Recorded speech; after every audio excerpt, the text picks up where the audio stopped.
Myntri ke Sorkar jela ubak Kyrmen Shylla ulah Pdiang Sngewbha ke Jingtyrwa ban Pynlong ke Jowai kum ke nongba liur ni ke Summe capital jong ke Meghalaya. Henry ulah penpau baka don kam ke jingdon jing bekongsan bat onom la ban shule marmar ke ni.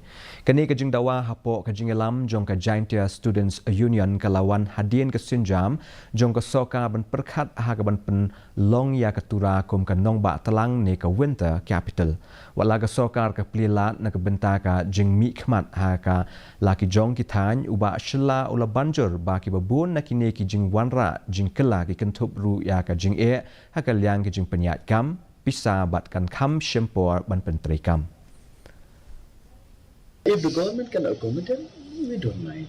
But to make it a capital, summer capital or winter capital, all this thing, a huge expenditure. Manpower required, expenditure required, and not just by saying it's summer capital or winter capital, it happened. Huge expenditure and huge involvement will be there. So to make it happen, the government will see the possibility of it and then how to go about it. It's not easy.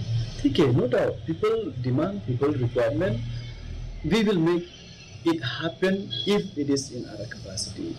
But it's not easy to make it on one go. Time will come for that. Myntri